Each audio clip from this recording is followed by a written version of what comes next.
നമസ്കാരം. പ്രൈം ടൈമിലേക്ക് എല്ലാ പ്രേക്ഷകർക്കും സ്വാഗതം. ഇന്നത്തെ വാർത്താ ദിനത്തിൽ പുറത്തു വന്ന വളരെ പ്രധാനപ്പെട്ട വാർത്തകൾ, അതുപോലെ ശ്രദ്ധേയമായ ചില പ്രതികരണങ്ങൾ, പതിവ് സെഗ്മെന്റുകൾ, ഇതൊക്കെ ഇനിയുള്ള 1 മണിക്കൂർ സമയം പ്രേക്ഷകർക്ക് മുമ്പിലേക്ക് എത്തും. ഇന്നത്തെ വാർത്തകളുടെ സമഗ്ര ചിത്രം എന്ന നിലയിലാണ് പ്രൈം ടൈമിനെ നമ്മൾ ഉദ്ദേശിക്കുന്നത്. ആദ്യ റിപ്പോർട്ടിലേക്ക് നമ്മൾ കടക്കുന്നത് ചാലക്കുടിയിലെ ബ്യൂട്ടി പാർലർ ഉടമ ഷീല സണ്ണിയെ വ്യാജലഹരി കേസിൽ കുടുക്കിയ സംഭവത്തിൽ 1-ാം പ്രതി നാരായണദാസിനായി വലവീശി പോലീസ്. ബംഗളൂരുവിലെ നാരായണദാസിന്റെ ഒളിയിടങ്ങളിൽ പ്രത്യേക അന്വേഷണ സംഘം വ്യാപക പരിശോധന നടത്തി. നാരായണദാസിന്റെ പേരിൽ വ്യാജ പാസ്പോർട്ട് കണ്ടെത്തി. 24 പ്രൈം ടൈം ബ്രേക്കിംഗ്. ശ്രീകാന്ത് വിവരങ്ങളുമായി തിരുവനന്തപുരത്ത് നിന്ന് ചേരുന്നുണ്ട്. ശ്രീകാന്ത്, ഇതുവരെ നാരായണദാസിനെ പിടികൂടാൻ കഴിഞ്ഞിട്ടില്ല. അതിനിടയിൽ പോലീസിന്റെ ഏറ്റവും ഒടുവിലായി ഉണ്ടാവുന്ന നീക്കങ്ങൾ എങ്ങനെയാണ് ശ്രീകാന്ത്? എന്തായാലും പോലീസിനെ സംബന്ധിച്ചിടത്തോളം വലിയ നാണക്കേടാണ് ഈ നാരായണദാസ് എന്ന് പറയുന്ന 1-ാം പ്രതിയെ പിടികൂടാൻ സാധിക്കാത്തത്. കാരണം സുപ്രീം കോടതി പോലും ഇയാൾക്ക് മുൻകൂർ ജാമ്യം നിഷേധിച്ച് അതിനുശേഷവും ഈ എക്സൈസിൽ നിന്നും കേസ് ഏറ്റെടുത്തിട്ടും പ്രത്യേക അന്വേഷണ സംഘത്തിന് അയാളെ ഈ നിമിഷം വരെ പിടികൂടാൻ സാധിച്ചിട്ടില്ല. അതേസമയം തന്നെ ഈ നാരായണദാസിനായി ബംഗളൂരു കേന്ദ്രീകരിച്ച് വിപുലമായ തെരച്ചിൽ പോലീസ് സംഘം നടത്തി എന്നുള്ള വിവരം ഇപ്പോൾ നമുക്ക് കിട്ടുന്നുണ്ട്. ഇയാളുടെ ഒളിയിടങ്ങളടക്കം പോലീസ് തെരച്ചിലിന്റെ ഭാഗമായി കണ്ടെത്തിയിട്ടുണ്ട്. ബംഗളൂരുവിൽ നാരായണദാസിന്റെ പേരിൽ വ്യാജ പാസ്പോർട്ട് കണ്ടെത്തി എന്നുള്ളതാണ് ഇപ്പോൾ കിട്ടുന്ന വിവരം. 2022 എടുത്ത വ്യാജ പാസ്പോർട്ടാണ് കണ്ടെത്തിയത്. ഒരു പക്ഷേ ഇയാൾ രാജ്യം വിടാനുള്ള സാധ്യത പോലും ഇതിൽ നിന്നും നമുക്ക് വായിച്ചെടുക്കാനാകും. പക്ഷേ ഇതിനോടകം തന്നെ ഇയാൾക്ക് യാത്രയ്ക്കുള്ള നിരോധനം എല്ലാ വിമാനത്താവളങ്ങളിലും ഏർപ്പെടുത്തിയിട്ടുണ്ട്. അതേസമയം ചോദ്യം ചെയ്യലിന് ഹാജരാകാൻ പോലീസ് ഇപ്പോൾ ഒരു കൂട്ടം ആളുകൾക്ക് നോട്ടീസ് നൽകിയിരിക്കുന്നു. ഷീല സണ്ണിയുടെ മകൻ, മരുമകൾ, മരുമകളുടെ സഹോദരി, മരുമകളുടെ മാതാവ്, പിതാവ് എന്നിവർക്കെല്ലാം തന്നെ ചോദ്യം ചെയ്യലിന് ഇപ്പോൾ പോലീസ് നോട്ടീസ് നൽകിയിരിക്കുന്നു.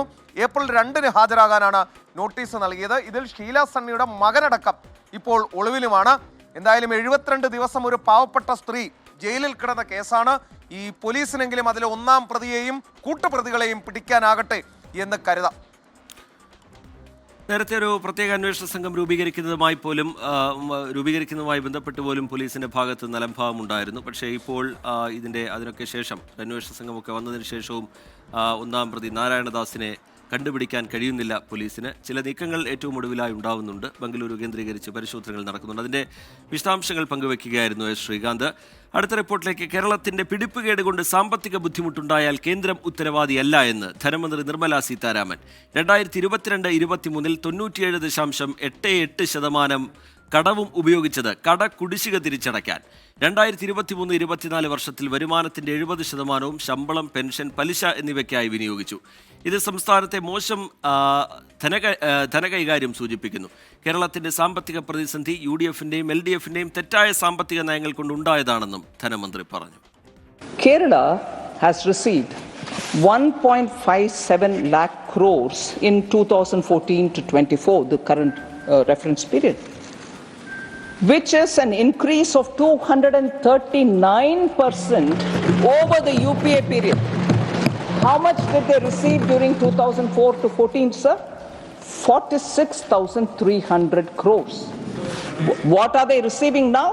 1.57 lakh crores. Kerala is being differentiated, discriminated. Please, Kerala has never been, and I like to say this with a sense of responsibility, has never been supported better than this government, the way in which Prime Minister Modi has supported it. In terms of actual numbers, in terms of actual projects. കേരളത്തെ സാമ്പത്തികമായി അവഗണിച്ചിട്ടില്ല എന്നും ധനമന്ത്രി ആവർത്തിച്ചു. 2014 മുതൽ 24 വരെ 1.57 ലക്ഷം കോടി നൽകിയിട്ടുണ്ട്. അത് UPA സർക്കാരുകളുടെ സമയത്തേക്കാൾ 239% കൂടുതലാണെന്നും നിർമ്മല സീതാരാമൻ പറയുന്നു.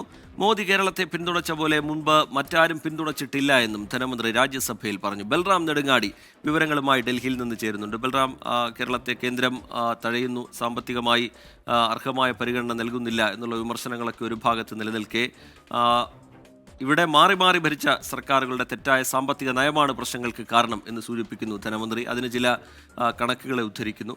എന്താണ് ധനമന്ത്രി പറയുന്നത്, ബൽറാം?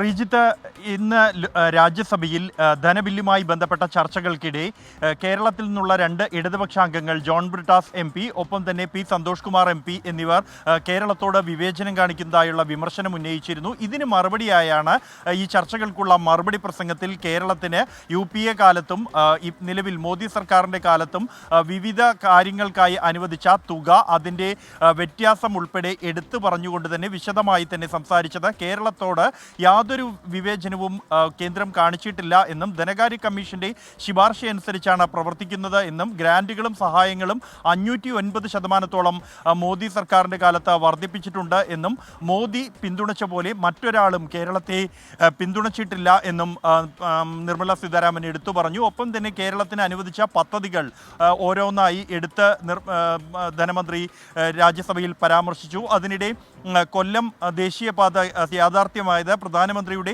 ഇടപെടലിലൂടെയാണ് എന്ന് നിർമ്മല സീതാരാമൻ പറഞ്ഞു. ഒപ്പം തന്നെ Kochi metro, Kochi water metro എന്നിവയുടെ കാര്യം പരാമർശിച്ച ഘട്ടത്തിൽ ഇതെല്ലാം പഴയ കാര്യങ്ങളാണ് എന്ന പരാമർശം P. സന്തോഷ് കുമാർ MP നടത്തുകയായിരുന്നു. ഈ ഘട്ടത്തിലാണ് സംസ്ഥാനത്തിൻ്റെ സാമ്പത്തിക പിടിപ്പുകേട് ഉൾപ്പെടെയുള്ള കാര്യങ്ങളിലേക്കും നിർമ്മല സീതാരാമൻ കടന്നത്. പ്രധാനമായും സുപ്രീം കോടതിയുടെ 3 പരാമർശങ്ങളും CAG റിപ്പോർട്ടുകളിലെ 2 പരാമർശങ്ങളും സഭയിൽ പരാമർശിച്ചു ധനമന്ത്രി. ഇതോടൊപ്പം തന്നെയാണ് പഴയ കാര്യങ്ങൾ എന്ന പരാമർശത്തോട് അതിരൂക്ഷമായ പ്രതികരണമാണ് ധനമന്ത്രി രാജ്യസഭയിൽ നടത്തിയത്. ഈ ഒരു ഘട്ടത്തിൽ EMS സർക്കാരിനെ കോൺഗ്രസ് പിരിച്ചുവിട്ടത് ഓർമ്മയില്ലേ എന്നാണ് നിർമ്മല സീതാരാമൻ ചോദിച്ചത്. ജനാധിപത്യത്തെ കശാപ്പ് ചെയ്തതും ഒരു തെരഞ്ഞെടുക്കപ്പെട്ട സർക്കാരിനെ പുറത്താക്കിയതും മറക്കരുതെന്നും ബഹുമാനത്തോടെയാണ് താൻ EMS നമ്പൂതിരിപ്പാടിൻ്റെ പേര് പരാമർശിക്കുന്നത് എന്നും അത്തരത്തിൽ പ്രവർത്തിച്ച കോൺഗ്രസിനോടൊപ്പം ഇരുന്നാണ് ഇപ്പോൾ തങ്ങളെ വിമർശിക്കുന്നത് എന്നുമുള്ള വിമർശനമാണ് ധനമന്ത്രി നിർമ്മല സീതാരാമൻ രാജ്യസഭയിൽ നടത്തിയത്. ശരി, കേരളത്തെ സാമ്പത്തികമായി അവഗണിച്ചിട്ടില്ല എന്ന് പറയുന്നു ധനമന്ത്രി നിർമ്മല സീതാരാമൻ. ഇവിടുത്തെ ധനവിനിയോഗത്തിലാണ് പ്രശ്നമുണ്ടായത് എന്നാണ് മന്ത്രി കുറ്റപ്പെടുത്തുന്നത്. മറ്റൊരു പ്രധാനപ്പെട്ട വാർത്തയുടെ വിശദാംശങ്ങൾ കൂടി ബൽറാം നെടുങ്ങാടി പങ്കുവയ്ക്കും. ബൽറാം തുടരുന്നുണ്ട്. എമിഗ്രേഷൻ ആൻഡ് ഫോറിനേഴ്സ് ബില്ല് പാസാക്കിയിരിക്കുന്നു ലോക്സഭ. പ്രതിപക്ഷം കൊണ്ടുവന്ന ഭേദഗതികൾ ശബ്ദ വോട്ടിനിട്ട് തള്ളി. രാജ്യത്ത് കുഴപ്പം സൃഷ്ടിക്കാൻ വരുന്നവർ റോഹിംഗ്യകളായാലും ബംഗ്ലാദേശികളായാലും കർശനമായി കൈകാര്യം ചെയ്യുമെന്ന് കേന്ദ്ര ആഭ്യന്തരമന്ത്രി അമിത്ഷാ പറഞ്ഞു. ആദ്യം അമിത്ഷായുടെ പ്രതികരണത്തിലേക്ക്. बांग्लादेशी घुसपैठिए हो या रोहिंग्याज हो जो घुस कर आते हैं, पहले असम से भी आते थे जब कांग्रेस की सरकार, अब बंगाल से आते हैं TMC की सरकार, घुस कर आते हैं. इनको आधार कार्ड दादा कौन देता है? नागरिक कहां के बने हैं? कहां के बने हैं? जितने बांग्लादेश से पकड़े गए 24 परगना जिले का आधार कार्ड और नागरिकता है मान्यवर. देश धर्मशाला नहीं है. जो चाहे जिस उद्देश्य से चाहे यहां आकर रह जाएगा, ऐसा नहीं होगा. कानूनी तरीके से देश के अंदर अपने देश को और हमारे देश को समृद्ध करने कोई आता है तो इसका स्वागत है, मगर सुरक्षा के लिए खतरा है, उसको रोकने का प्रावधान करने का हमारी संसद का अधिकार भी. ബൽറാം നെടുങ്ങാടി ഡൽഹിയിൽ നിന്ന് ചേരുന്നുണ്ട്. ബൽറാം, അനധികൃത കുടിയേറ്റങ്ങളോട് വിട്ടുവീഴ്ചയില്ല, അത് ആരായാലും കർശനമായ നടപടി സ്വീകരിക്കും എന്ന് കേന്ദ്ര ആഭ്യന്തരമന്ത്രി വിശദീകരിക്കുന്നു. പ്രതിപക്ഷം ചില ഭേദഗതി നിർദ്ദേശങ്ങളൊക്കെ മുന്നോട്ട് വച്ചിരുന്നു, പക്ഷേ അതൊക്കെ തള്ളിപ്പോവുകയും ചെയ്തു. വിശദാംശങ്ങൾ എന്താണ് ബൽറാം?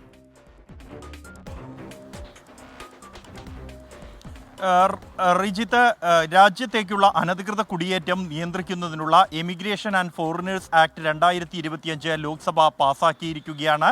പ്രധാനമായും രാജ്യത്ത് എത്തുന്ന വിദേശികളുമായി ബന്ധപ്പെട്ട് കേന്ദ്ര സർക്കാരിന് കൂടുതൽ അധികാരങ്ങൾ നൽകുന്നതാണ് ഈ ബില്ല്. ഈ സ്ഥിര കുറ്റവാളികളായവരെ കരിമ്പട്ടികയിൽ ഉൾപ്പെടുത്തുകയും ആ കരിമ്പട്ടികയ്ക്ക് നിയമസാധുത നൽകുന്നതും ഈ ബില്ലിലൂടെ യാഥാർത്ഥ്യമാക്കിയിട്ടുണ്ട്. ഇതോടൊപ്പം തന്നെ പ്രധാനമായും ഈ ബില്ലിനെതിരെ വിമർശനങ്ങളും ചർച്ചയ്ക്കിടെ പ്രതിപക്ഷം ഉന്നയിച്ചിരുന്നു.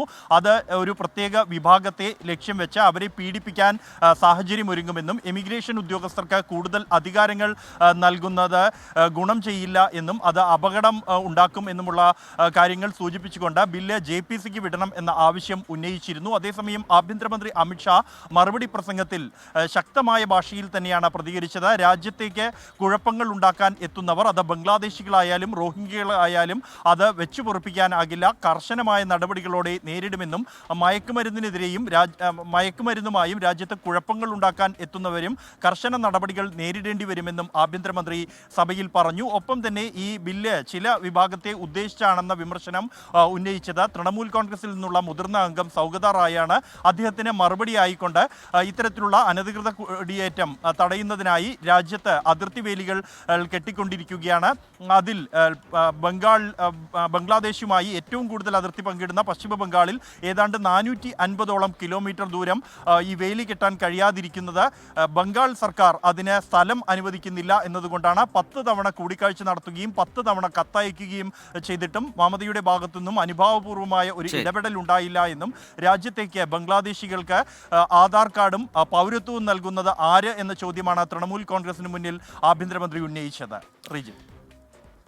ശരി, ഇമിഗ്രേഷൻ ആൻഡ് ഫോറിനേഴ്സ് ബില്ല് പാസ്സാക്കിയിരിക്കുന്നു ലോക്സഭ. ബൽറാം നെടുങ്ങാടി ഡൽഹിയിൽ നിന്ന് വിശദാംശങ്ങൾ പങ്കുവയ്ക്കുകയായിരുന്നു. ജമ്മുകശ്മീർ കത്വയിൽ ഏറ്റുമുട്ടൽ, 2 ഭീകരരെ സുരക്ഷാ സേന വധിച്ചു. ഏറ്റുമുട്ടലിൽ 5 സുരക്ഷാ ഉദ്യോഗസ്ഥർക്ക് പരിക്കേറ്റു. അച്യുതൻ വിവരങ്ങളുമായി ചേരുന്നുണ്ട് ഡൽഹിയിൽ നിന്ന്. അച്യുതൻ, ചില സംശയാസ്പദമായ നീക്കങ്ങൾ അവിടെ നടക്കുന്നു എന്ന വിവരത്തെ തുടർന്ന് ദിവസങ്ങൾക്ക് മുമ്പേ തുടങ്ങിയ പരിശോധനയാണ്. അതിനിടയിൽ ചില ഏറ്റുമുട്ടൽ ഉണ്ടാവുന്നതും ഭീകരർ കൊല്ലപ്പെടുന്നതുമൊക്കെ നമ്മൾ കണ്ടു. ഇന്നത്തെ പരിശോധന, അതിൻ്റെ സ്വഭാവം, ഔദ്യോഗികമായി ലഭ്യമാകുന്ന വിവരങ്ങൾ എന്തൊക്കെയാണ് അച്യുതൻ?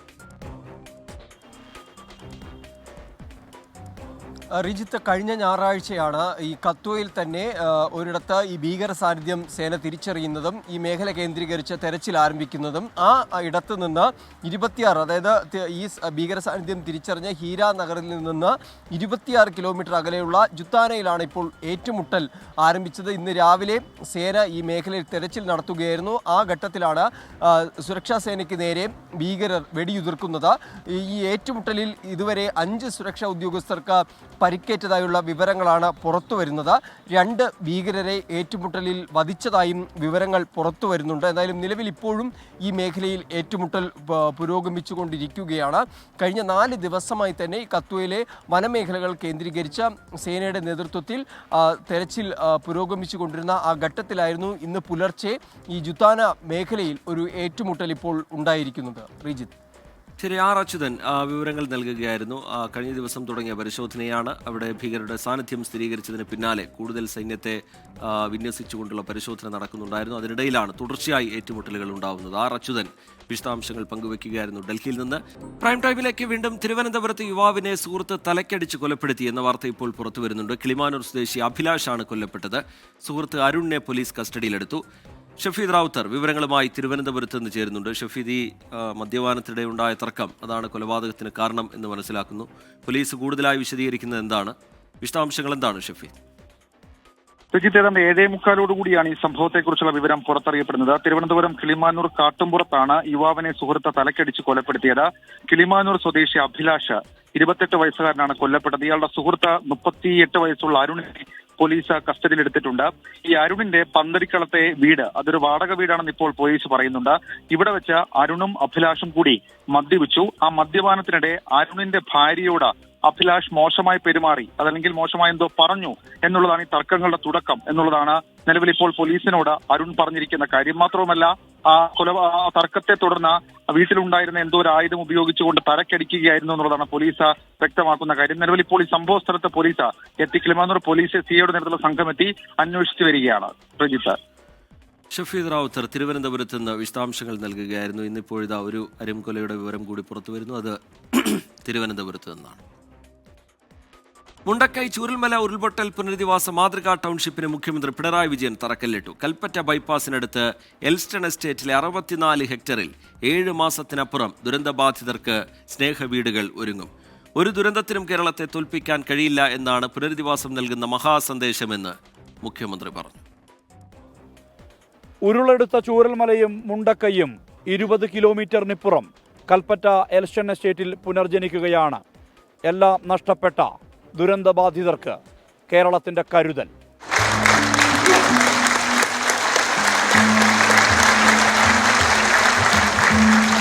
പുനരധിവാസം ചരിത്രത്തിൽ രേഖപ്പെടുത്തുമെന്ന് മുഖ്യമന്ത്രി പിണറായി വിജയൻ. ജനങ്ങൾ ഒപ്പം നിൽക്കുമെങ്കിൽ ഒന്നും അസാധ്യമല്ല, ഒരു വെല്ലുവിളിയും മറികടക്കാനാവാത്തതല്ല. ഒരു ദുരന്തത്തിനും കേരളത്തെ തോൽപ്പിക്കാനാവില്ല. എല്ലാ വേർതിരിവുകൾക്കും ഭേദചിന്തകൾക്കും അതീതമായ മനസ്സുകളുടെ ഒരുമയും ഐക്യദാർഢ്യവും മനുഷ്യത്വബോധവും കൊണ്ട് നാം എന്തിനേയും അതിജീവിക്കും. അതാണ് ഈ പുനരധിവാസം നൽകുന്ന സന്ദേശം, മഹാസന്ദേശം. പുനരധിവാസത്തിന് 20 കോടി രൂപ നൽകുമെന്ന കർണാടക മുഖ്യമന്ത്രി സിദ്ധരാമയ്യയുടെ കത്ത് മുഖ്യമന്ത്രി ചടങ്ങിൽ വായിച്ചു. രാഹുൽ ഗാന്ധി വാഗ്ദാനം ചെയ്ത 100 വീടുകൾ ടൗൺഷിപ്പിൽ തന്നെയെന്ന് പ്രതിപക്ഷ നേതാവ് വി ഡി സതീശൻ. ബഹുമാന്യനായ ഇന്ത്യയിലെ ലോകസഭയിലെ പ്രതിപക്ഷ നേതാവും നിങ്ങളുടെ മുൻ MP കൂടിയുമായ ശ്രീ രാഹുൽ ഗാന്ധി 100 വീടുകൾ വാഗ്ദാനം ചെയ്തിട്ടുണ്ട്.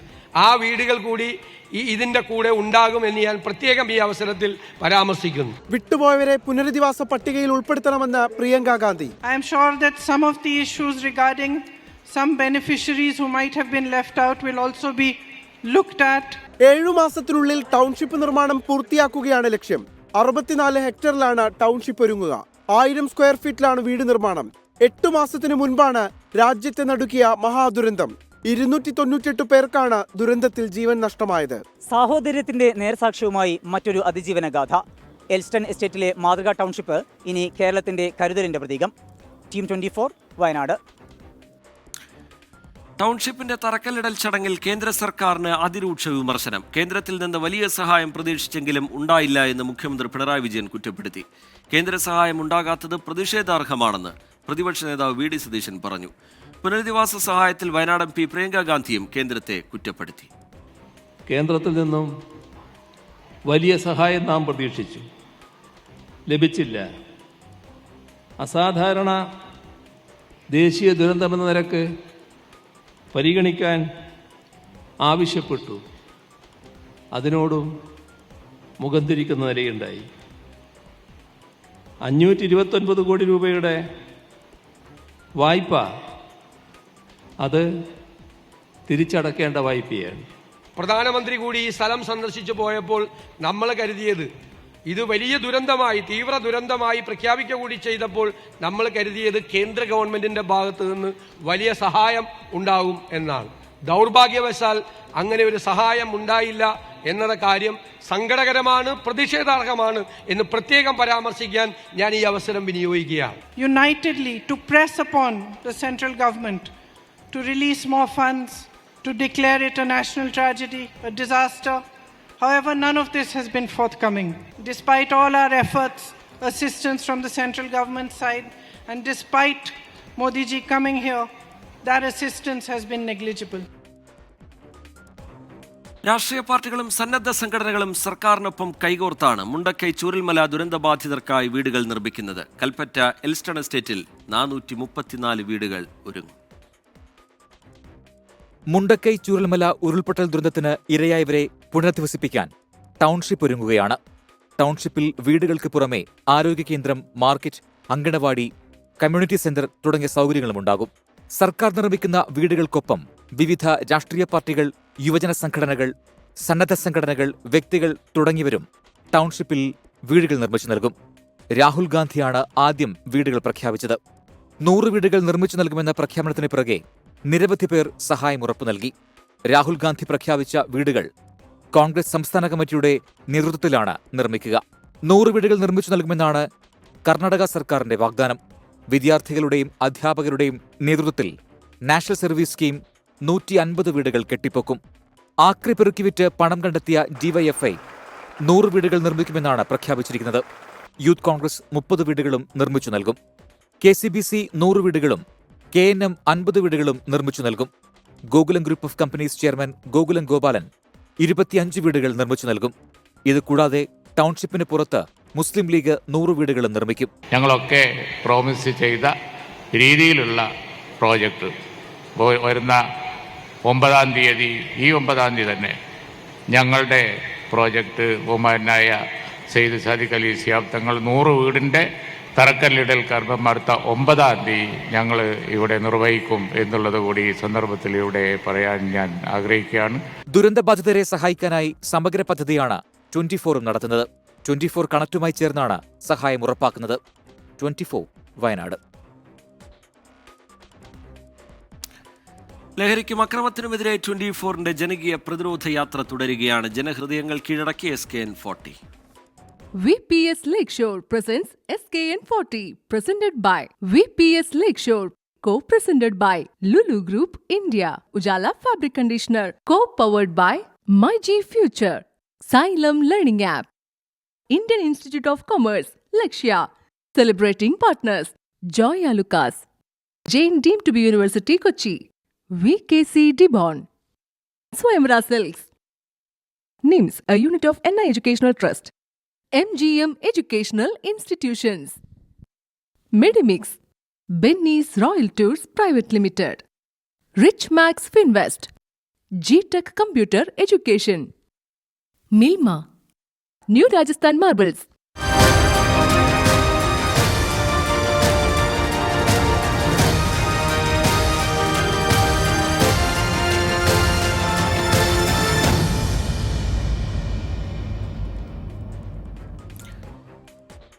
SKN40 കേരള യാത്ര ഇടുക്കി ജില്ലയിൽ പര്യടനം പൂർത്തിയാക്കി. ഹൈറേഞ്ചിന്റെ കവാടമായ തൊടുപുഴയിൽ നിന്നാണ് ജില്ലയിലെ പര്യടനം തുടങ്ങിയത്. സാമൂഹിക രാഷ്ട്രീയ രംഗത്തെ പ്രമുഖർ യാത്രയുടെ ഭാഗമായി. എറണാകുളം ജില്ലയിലെ പര്യടനത്തിന് നാളെ തുടക്കമാകും.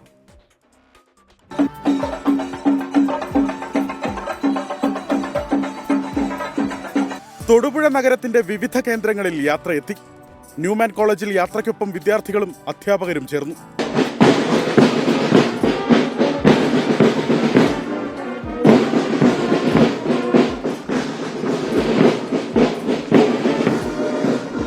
മാധ്യമരംഗത്ത് 4 പതിറ്റാണ്ടുകൾ പൂർത്തിയാക്കിയ അങ്ങേക്ക് ഒരുപാട് ന്യൂമൻ കോളേജിന്റെ പേരിലുള്ള അഭിനന്ദനങ്ങളും ആശംസകളും നേർന്നുകൊണ്ട് ന്യൂമൻ കമ്മ്യൂണിറ്റി ഈ ചെറിയ ഉപഹാരം സമർപ്പിക്കുകയാണ്. ആന്റി ഡ്രഗ് അവയർനെസ് ക്യാമ്പ്സും ഒക്കെ നടത്താറുണ്ട് NSSന്റെ വക. അപ്പോൾ അതിലൊക്കെ കൂടി നമുക്ക് നല്ലൊരു ഉത്ബോധം കിട്ടാറുണ്ട്. അക്രമങ്ങളും അതുപോലെ തന്നെ ഡ്രഗ്സ് റിലേറ്റ് ചെയ്ത എല്ലാ കേസസും നമുക്ക് കുറയ്ക്കാൻ പറ്റും കേരളത്തിൽ തന്നെ. ആംബുലൻസ് തൊഴിലാളികളുടെ സംഘടന യാത്രയ്ക്ക് ഐക്യദാർഢ്യവുമായി എത്തി.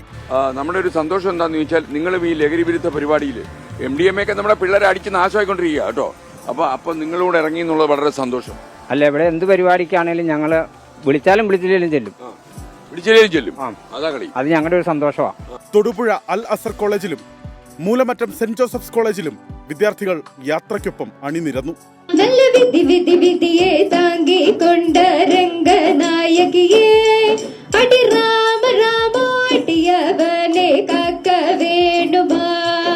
ജില്ലയുടെ വിവിധ കേന്ദ്രങ്ങളിൽ പര്യടനം നടത്തി യാത്ര പൂർത്തിയായി.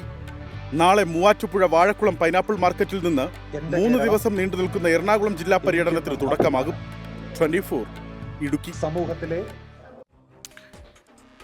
ലഹരിക്കും അക്രമത്തിനുമെതിരെ 24 chief editor R. Sreekandan Nair നടത്തുന്ന ജനകീയ യാത്രയെ പ്രശംസിച്ച് വിദ്യാഭ്യാസ മന്ത്രി V. ശിവൻകുട്ടി. 24-ന്റേത് മാതൃകാപരമായ പ്രവർത്തനമാണെന്ന് മന്ത്രി പറഞ്ഞു. വിദ്യാർത്ഥികൾക്കിടയിലെ ലഹരി ഉപയോഗം തടയാൻ പ്രത്യേക പദ്ധതികൾ നടത്തിവരികയാണെന്നും കൂട്ടായി നിന്ന് വിപത്തിനെ നേരിടാമെന്നും മന്ത്രി V. ശിവൻകുട്ടി പറഞ്ഞു. ഇപ്പോൾ തന്നെ ചില പത്രമാധ്യമങ്ങൾ നല്ല ചർച്ച കൊണ്ടുവന്നിട്ടുണ്ട്. ഒരാഴ്ചക്കാലം നീണ്ടു നിൽക്കുന്ന ലേഖന പരമ്പര, അതുപോലെ ടെലിവിഷൻ ചാനലുകൾ, ഫ്ലവേഴ്സ് ചാനലും അതുപോലെ 24-ഉം ചില പ്രോഗ്രാംസ് തയ്യാറാക്കി വരുന്നുണ്ട്. അപ്പോൾ നമുക്ക് എല്ലാവർക്കും കൂടെ ചേർന്നുകൊണ്ട് ഇതിനൊരു ഐക്യദാർഢ്യം ഇതിലുള്ള ഒരു പ്രചരണ പ്രവർത്തനങ്ങൾ ഭംഗിയായിട്ട് നടത്തണം. ഇതൊരു നിയമം കൊണ്ട് മാത്രം പരിഹരിക്കപ്പെടാൻ കഴിയുന്നതല്ല. അത് എല്ലാവരും ചേർന്നുകൊണ്ട് പരിഹാരം കാണേണ്ടതാണ്. ലഹരിക്കും അക്രമത്തിനുമെതിരെ 24 chief editor R. Sreekandan Nair നടത്തുന്ന കേരള യാത്രയുടെ പൂർണ്ണരൂപം പ്രേക്ഷകർക്ക് കാണാൻ അവസരമുണ്ട്. അതിന് 24-ന്റെ SKN40 എന്ന കവറുള്ള യൂട്യൂബ് പേജിലും സോഷ്യൽ മീഡിയ പേജുകളിലും നിങ്ങൾക്ക് സന്ദർശിക്കാവുന്നതാണ്. ആ അവസരം ഉപയോഗപ്പെടുത്താവുന്നതാണ്. റമദാൻ 27-ാം രാവിൽ ലഹരിക്കെതിരെ ഇഫ്താർ സംഗമവുമായി ഒരു നാട്. മലപ്പുറം ഊരകം പഞ്ചായത്ത് അംഗം അബു താഹിറാണ് 2000-ഓളം പേർക്ക് നോമ്പ് തുറയും ലഹരി വിരുദ്ധ സദസ്സും സംഘടിപ്പിച്ചത്. പാണക്കാട് സാദിഖ് അലി ശിഹാബ് തങ്ങൾ ഉൾപ്പെടെയുള്ളവർ പങ്കെടുത്തു. സമീർ ബിൻ കരീം തയ്യാറാക്കിയ റിപ്പോർട്ടിലേക്കാണ് ഇനി. 27-ാം രാവിന്റെ പുണ്യ ദിനത്തിലാണ് കാരാത്തോട് ഊരകം എന്ന് പറയുന്ന ഗ്രാമത്തിൽ 2000-ഓളം ആളുകൾ ഒരുമിച്ച് കൂടിയിരിക്കുകയാണ്. ഇവിടുത്തെ പഞ്ചായത്ത് അംഗം അബു താഹിറാണ് ഇവിടെ എല്ലാവർക്കും വേണ്ടി ഒരു ഇഫ്താർ സംഗമം നടത്തുന്നത്. പാണക്കാട് സാദിഖ് അലി തങ്ങൾ അതിൽ പങ്കെടുക്കാനായി എത്തിയിരിക്കുകയാണ്. റമദാന്റെ ഏറ്റവും സുപ്രധാനമായ ഒരു ദിവസമാണ് ഇന്ന്. 27-ാം രാവ് എന്ന് വിളിക്കുന്ന ലൈലത്തുൽ ഖദറിന്റെ ഒരു രാത്രിയിലാണ് ഇപ്പോൾ നമ്മളിവിടെ കൂടുന്നത്. സൽപ്രവർത്തനങ്ങൾക്ക് 1000 മാസങ്ങൾ നമ്മൾ ചെയ്യുന്ന പ്രതിഫലമാണ് അനുഭവങ്ങളാണ് ഇന്ന് നമുക്ക് ലഭിക്കുന്നത്. അപ്പോൾ ആ ഒരു സുദിനത്തിൽ വളരെ നല്ലൊരു കൂട്ടായ്മ, ഒരു കൂടിയിരിക്കുവാനുള്ള ഇഫ്താർ സംഗമം ഇവിടെ സംഘടിപ്പിച്ചിരിക്കുകയാണ്. റംസാൻ നൽകുന്ന സന്ദേശവും ഇത് തന്നെയാണ്. ലഹരിക്കെതിരായിട്ടുള്ള ഒരു പോരാട്ടം കൂടിയാണല്ലേ? സ്വാഭാവികമായി ഇപ്പോൾ അടുത്ത കാലത്തായിട്ട് നമ്മൾ നടത്തുന്ന ഏത് പരിപാടിയിലും അവിടെ മുഖ്യ സംസാര വിഷയം ലഹരി തന്നെയാണ്. അപ്പോൾ അത്രമാത്രം ഒരു വലിയ സാമൂഹ്യ വിപത്തായിട്ട് എല്ലാവരും അത് മനസ്സിലാക്കുന്നു. അപ്പോൾ ലഹരിക്കെതിരെയുള്ള ഒരുമിച്ചുള്ള പോരാട്ടമാണ് നമുക്ക് ആവശ്യം. ഇഫ്താർ സംഗമങ്ങളൊക്കെ തന്നെ അതിനുവേണ്ടി നമുക്ക് പ്രയോജനപ്പെടുത്തുവാൻ സാധിക്കുന്നുണ്ട്. ഇപ്പോൾ ഈ പരിപാടി ഹോസ്റ്റ് ചെയ്യുന്ന പഞ്ചായത്തംഗം കൂടി നമ്മോടൊപ്പം ചേരുകയാണ്. ഈ അബു താഹിറാണ് ഈ പരിപാടിയെല്ലാം നടത്തുന്നത്. അദ്ദേഹത്തിൻ്റെ സ്വന്തം ചെലവിലാണ് ഈ പരിപാടിയെല്ലാം നടക്കുന്നത്. നാനാവിധത്തിലുള്ള ആൾക്കാർ ഒരുമിച്ച് കൂട്ടിക്കൊണ്ട് നമ്മൾ സംഘം നടത്താമെന്നാണ് ഉദ്ദേശം. നാട്ടിലുള്ള പല ജാതിക്കാരും പല മതക്കാരും എല്ലാവരും നമ്മൾ ഇവരെ നിന്നൊക്കെ കിട്ടുന്ന ഉപദേശങ്ങൾ നമ്മൾ അതുപോലെ പാലിക്കുക എന്നുള്ളതാണ്. നമ്മളെ ഭാഗത്തുള്ള നമ്മളൊക്കെ അദ്ദേഹത്തിൻ്റെ കീഴിൽ ഇവിടുത്തെ ഒരു മെമ്പർ കൂടിയാണ്. ആ മെമ്പർ കൂടി എന്നുള്ള അദ്ദേഹം തരുന്ന ഓരോ പാഠങ്ങൾ നമ്മൾ ഉൾക്കൊണ്ടുകൊണ്ട് നാടിൽ അത് സമർപ്പിക്കുക എന്നുള്ളതാണ് ഈ ഇഫ്താർ കൊണ്ട് നമ്മൾ ഉദ്ദേശിക്കുന്നത്. അപ്പോൾ നമുക്കറിയാം, ലഹരി ഉപയോഗങ്ങളിൽ അധികം യൂത്ത് ആൾക്കാരുകളാണ്. ആ ആളുകളൊക്കെ ഇപ്പോൾ യൂത്ത് ക്ലബ്ബ് തിരിച്ചു കൊണ്ടുവരാനും ആളുകളെല്ലാവരും ഒരുമിച്ച് കൂട്ടിക്കൊണ്ട് ക്ലബ്ബുകളെ ഒന്നുകൂടി ഉഷാറാക്കി പ്രവർത്തിക്കാനും വേണ്ടിയാണ് ഇങ്ങനത്തെ സംഘങ്ങൾ നമ്മൾ നടത്തുന്നത്. ശരിക്കും മഹത്തായ ഒരു സംഗമം തന്നെ നമുക്ക് പറയാൻ കഴിയും. കാരണം അത്രയധികം ആളുകൾ ഒരു കുടക്കീഴിൽ ഒരുമിച്ച് കൂടുന്നു, എല്ലാവരും ഒരുമിച്ച് നോമ്പ് തുറക്കുന്നു. അതും ഈ ഇസ്ലാം മത വിശ്വാസികളുടെ വിശ്വാസപ്രകാരം ഈ 27-ാം രാവിന്റെ പവിത്രമായ ഒരു രാത്രിയിലാണ് എല്ലാവരും ഒരുമിച്ച് കൂടുന്നത് എന്നുള്ളതാണ് ഏറ്റവും ശ്രദ്ധേയമായിട്ടുള്ള ഒരു കാര്യം. ഇത്തരത്തിൽ എല്ലാ വർഷവും ഈ ഒരു ഇഫ്താർ സംഗമം നടക്കാറുണ്ട് എന്നുള്ളതാണ് നമുക്ക് ഇവിടെ നിന്നും അറിയാൻ കഴിയുന്നത്. തിരൂരിൽ നിന്നും സമീർ ബിൻ കരീം, 24. സമീർ ബിൻ കരീം തയ്യാറാക്കിയ റിപ്പോർട്ടാണ് നമ്മൾ കണ്ടത്. ഇന്ന് മലപ്പുറം വളാഞ്ചേരിയിൽ നിന്ന് വളരെ നടുക്കമുണ്ടാക്കുന്ന ഒരു വാർത്ത പുറത്തു വന്നിരുന്നു. അത് ലഹരി ഉപയോഗിച്ച 10 പേർക്ക് HIV ബാധ എന്നുള്ളതായിരുന്നു. ഒരേ സിറിഞ്ച് ഉപയോഗിച്ച് ലഹരി കുത്തിവെച്ചവർക്കാണ് രോഗബാധയുണ്ടായത്. ഇതിൽ 3 പേർ ഇതര സംസ്ഥാന തൊഴിലാളികളാണ്. ആരോഗ്യവകുപ്പും എയ്ഡ്സ് കൺട്രോൾ സൊസൈറ്റിയും നടത്തിയ പരിശോധനയിലാണ് HIV സ്ഥിരീകരിച്ചത്. രാസലഹരി ഉപയോഗിക്കുന്നവരിൽ HIV ബാധ എന്ന കണ്ടെത്തൽ ഞെട്ടിപ്പിക്കുന്നതാണ്. വളാഞ്ചേരിയിൽ ആദ്യം HIV സ്ഥിരീകരിച്ചത് മലയാളിക്കാണ്. ഇതോടെ ഇയാളുടെ സംഘാംഗങ്ങളെ കൂടി പരിശോധിച്ചു. ഇങ്ങനെ 2 മാസത്തിനിടയിൽ നടന്ന പരിശോധനയിലാണ് 10 പേർക്ക് HIV ബാധ സ്ഥിരീകരിച്ചത്. ഒരേ സിറിഞ്ചോ അല്ലെങ്കിൽ വീണ്ടും ഉപയോഗിക്കുന്ന സിറിഞ്ചിലൂടെയോ ആണ് രോഗം പകരുന്നത് എന്ന് ആരോഗ്യവകുപ്പ് കണ്ടെത്തിയിട്ടുണ്ട്. ഇതിപ്പോൾ നമ്മുടെ ജില്ലയിൽ തന്നെ മറ്റു സ്ഥലങ്ങളിലും ഉണ്ടാകാം. ഇപ്പോൾ വളാഞ്ചേരിയിലെ ആ ഒരു ഗ്രൂപ്പ് ഓഫ് ആളുകളിൽ നമ്മൾ കണ്ടു എന്നുള്ളത് മാത്രമേ ഉള്ളൂ. അപ്പോൾ ഇങ്ങനെ പോസിറ്റീവായിട്ടുള്ള ഒരു HIV പേഷ്യൻ്റ് പോസിറ്റീവായിട്ടുള്ള ഒരാൾ ഉപയോഗിച്ച നീഡിലും മറ്റുള്ളിലും ഉപയോഗിക്കുന്നു എന്നുള്ളതാണ് നമുക്കിതിൽ ഏറ്റവും പേടിക്കേണ്ട ഒരു കാര്യം. 10 പേരും പ്രത്യേകം നിരീക്ഷണത്തിലാണ്. ജില്ലയിലെ മറ്റു ഭാഗങ്ങളിലും സിറിഞ്ച് പങ്കിടുന്നതിലൂടെ രോഗം ബാധിച്ചോ എന്നത് അന്വേഷിക്കണമെന്ന് DMO. എനിക്കിപ്പോൾ ഇവർ ആരൊക്കെയാണെന്നൊന്നും ഒന്നും എനിക്കറിയില്ല. ഈ 10 പേരെ ഇത് കിട്ടി, കാരണം അത് അത്രയും സീക്രട്ട് ആയിട്ടുള്ള വെക്കുന്ന ഒരു ഇൻഫർമേഷനാണ്. നമ്മളതിപ്പോൾ നമ്മൾ കൊടുക്കുന്നത് നമ്മുടെ തിരുവനന്തപുരത്ത് നമ്മുടെ കെസാക്കിൻ്റെ എയ്ഡ്സ് കൺട്രോൾ സൊസൈറ്റിയിലേക്ക് നമ്മൾ ഷെയർ ചെയ്യും. അല്ലാതെ വേറെ ഒരിടത്തേക്കും നമ്മളുടെ ഇതിൽ നിന്ന് പോകില്ല. ഇപ്പോൾ എനിക്കും അറിയില്ല, അവരുടെ ആരും പേരും കാര്യങ്ങളൊന്നും അറിയില്ല. രോഗം ബാധിച്ചവർ ഒരേ സൂചി ഉപയോഗിച്ചതിനൊപ്പം ഉപയോഗിച്ച സൂചിയിൽ വിതരണക്കാർ വീണ്ടും ലഹരി നിറച്ച് ഉപയോഗിക്കാൻ നൽകുന്നതും രോഗം ബാധിക്കാൻ കാരണമായിട്ടുണ്ട്. DMOയുടെ നേതൃത്വത്തിൽ പ്രത്യേകം യോഗം ചേരും. ഇവർക്ക് എവിടെ നിന്നാണ് ലഹരി ലഭിക്കുന്നത് എന്നതടക്കമുള്ള കാര്യങ്ങളിൽ അന്വേഷണം വേണം. 24 മലപ്പുറം. സംസ്ഥാനത്ത് ലഹരി സംഘത്തിന്റെ ആക്രമണത്തിൽ 2 പേർക്ക് പരിക്ക്. മദ്യപാനം ചോദ്യം ചെയ്തതിന് തിരുവനന്തപുരം കുമാരപുരത്ത് DYFI നേതാവിന് കുത്തേറ്റു. മലപ്പുറം പൊന്നാനിയിൽ പെട്ടിക്കടയിൽ നിന്ന് സാധനങ്ങൾ വാങ്ങിയ ശേഷം പണം നൽകാത്തത് ചോദ്യം ചെയ്തതിന് മധ്യവയസ്കനെ ലഹരി സംഘം ആക്രമിച്ചു. കാസർഗോഡ് 2 ഇടങ്ങളിലായി എക്സൈസ് നടത്തിയ പരിശോധനയിൽ കഞ്ചാവും ഹാഷിഷ് ഓയിലുമായി 2 പേർ പിടിയിലായി.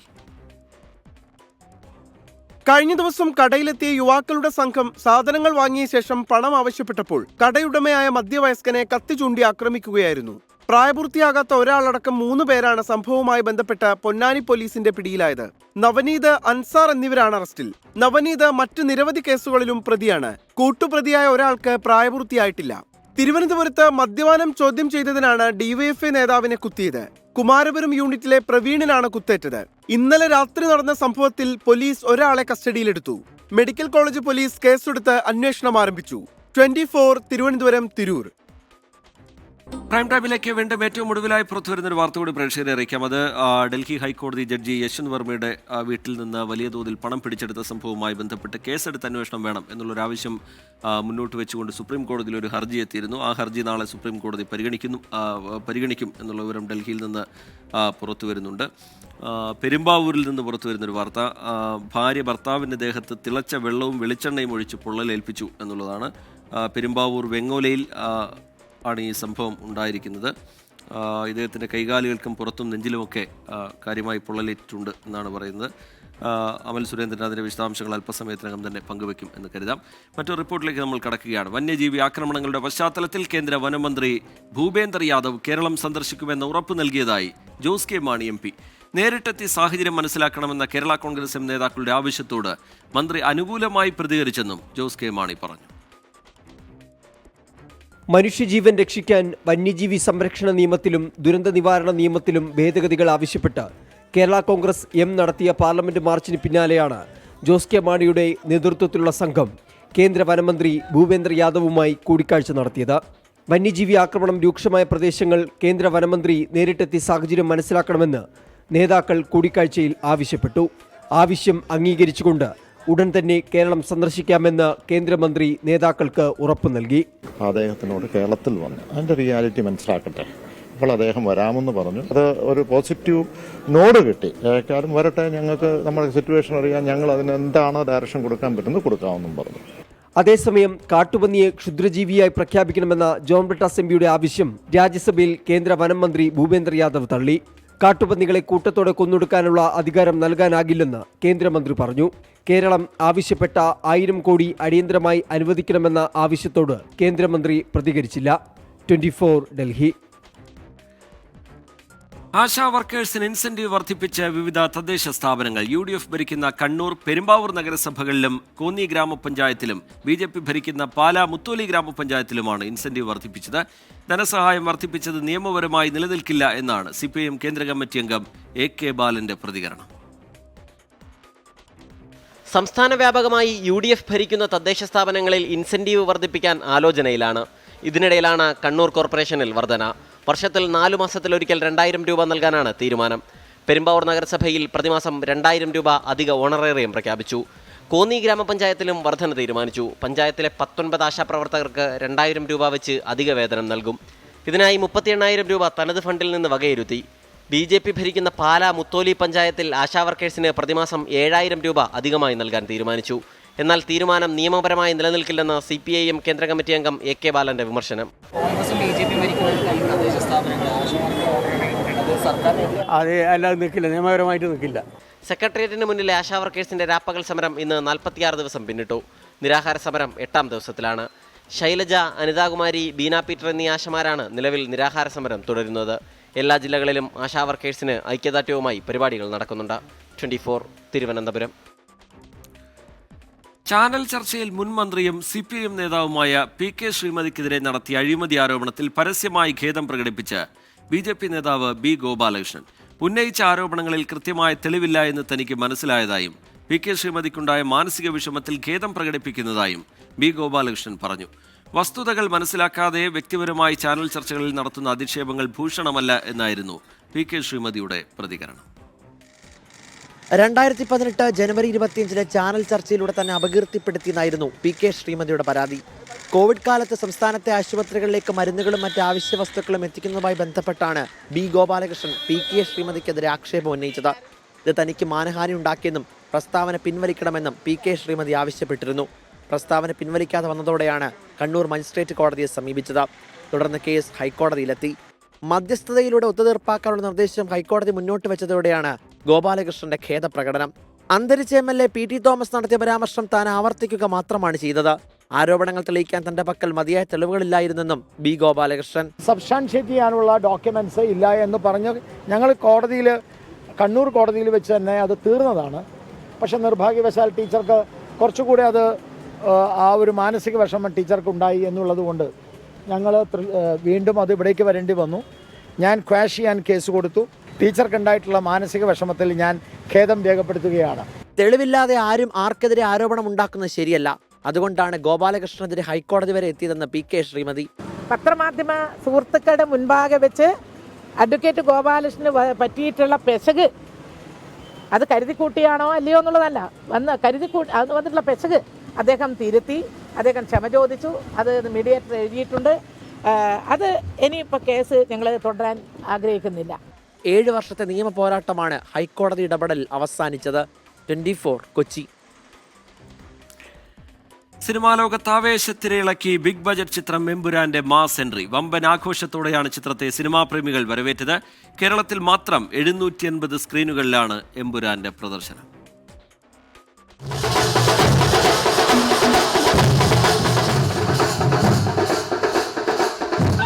പേര് മോഹൻലാൽ, ലാലേട്ടൻ മാത്രം മതി, മമ്മൂട്ടി വിശ്വാസമുണ്ട്.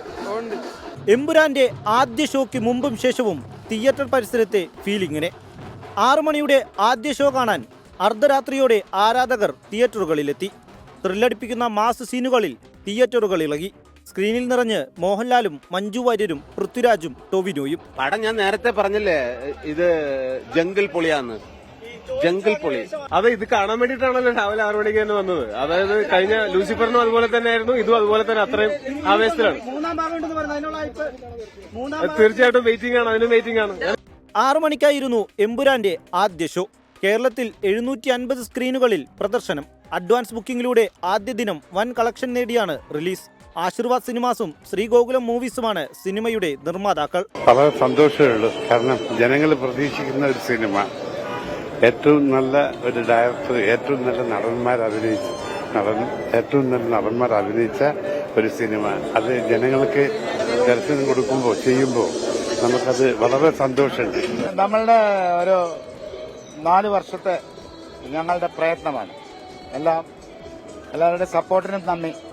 ഇന്ത്യയിലും വിദേശത്തുമായി 4000-ഓളം തിയേറ്ററുകളിലാണ് എമ്പുരാൻ റിലീസ് ചെയ്തത്.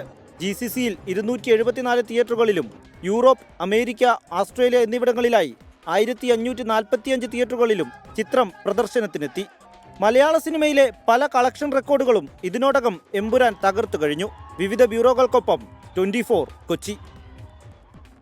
പ്രൈം ടൈമിലേക്ക് വീണ്ടും പ്രൈം ടൈം അതിന്റെ അവസാന ഘട്ടത്തിലേക്ക് കടക്കുകയാണ്. ഇടവേള കഴിഞ്ഞ് തിരികെ എത്തുമ്പോൾ ഒരു കായിക വിശേഷം കൂടി പറയാം. IPL വിശേഷമാണ്.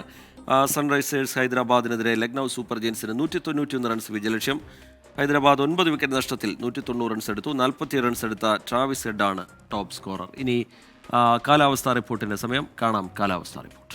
ഇപ്പോഴത്തെ കാലാവസ്ഥ സമർപ്പിക്കുന്നത് Berger paints 100 years of trust.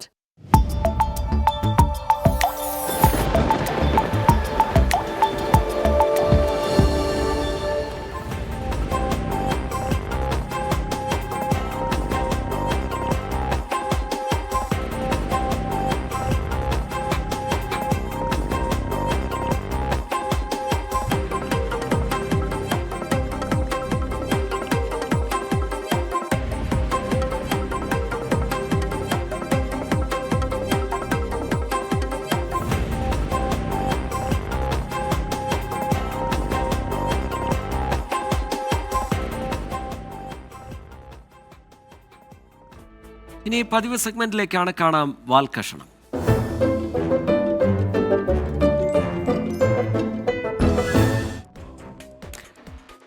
Channel ചർച്ചയ്ക്കിടയിലെ അഴിമതി ആരോപണത്തിൽ CPIM നേതാവ് PK ശ്രീമതിയോട് പരസ്യമായി മാപ്പ് പറഞ്ഞ് BJP നേതാവ് B ഗോപാലകൃഷ്ണൻ. ചാനൽ ചർച്ചകളിൽ സത്യസന്ധമായ കാര്യങ്ങൾ മാത്രമേ പറയാവൂ എന്നും B ഗോപാലകൃഷ്ണൻ പറഞ്ഞു. B ഗോപാലകൃഷ്ണന്റെ മാപ്പ് പറച്ചിലിൽ ശ്രീമതി ടീച്ചർ തൃപ്തയായോ? കാണാം M അഫ്സൽ തയ്യാറാക്കിയ വാൽക്കഷണം. B ഗോപാലകൃഷ്ണന് BJP നേതാവും അഡ്വക്കറ്റും ഒക്കെയാണ്. അങ്ങനെയൊക്കെയാണെങ്കിലും ഇടയ്ക്കൊക്കെ ചാനൽ ചർച്ചകളിൽ പങ്കെടുക്കും. അതിൻ്റെ ഭാഗമായിട്ട് ഇടയ്ക്കിടയ്ക്ക് കോടതിയിൽ വരേണ്ടി വരും.